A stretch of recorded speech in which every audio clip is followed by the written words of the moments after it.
All right, we are now less than 24 hours away from primary election day here in Michigan. And in Detroit, voters will be casting their ballots to narrow down the race for the city's next mayor from 9 down to just 2.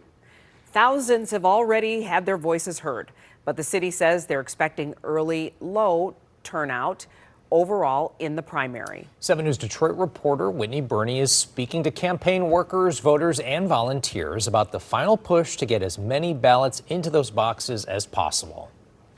As campaign volunteers make their last push to get voters to the polls. I've been in this neighborhood going door to door, dropping off flyers to help out, and we're encouraging people to go get a friend. Voter turnout tomorrow is so critical. It's going to be wonderful weather. We're having people at the polls. We're going to continue to knock doors, make phone calls, and engage all day long. Detroiters are making their voices heard. I'm encouraging everybody to vote. I think, it's your responsibility. Yeah.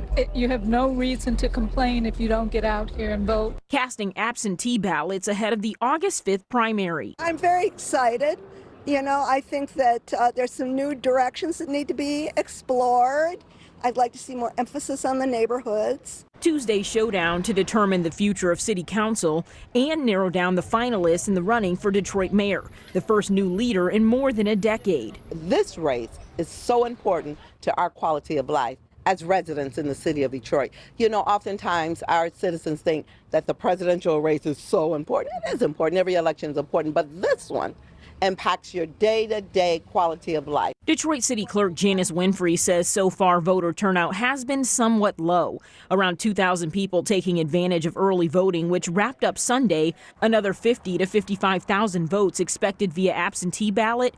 And turnout only expected to be 13 to 18% in person on Tuesday. There's no reason not to vote. Voting has consequences.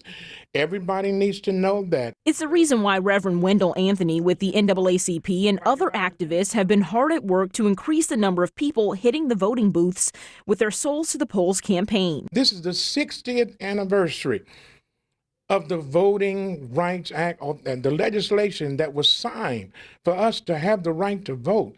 And so right now we need to make certain that we're exercising the right. If you didn't get a chance to take advantage of early voting over the last few weeks, you do still have an opportunity to make your voice heard. You can still register to vote in person on Tuesday at the clerk's office. We'll have more information inside the story at WXYZ.com. In Detroit, Whitney Burney, 7 News Detroit. Okay, Whitney, thank you so much. And stay with 7 News Detroit on air and online for continuing coverage of Tuesday's primary election and Detroit's mayoral race. For your complete election guide, as well as one-on-one interviews with the candidates, just head to WXYZ.com. So important to get out if you can. Get out.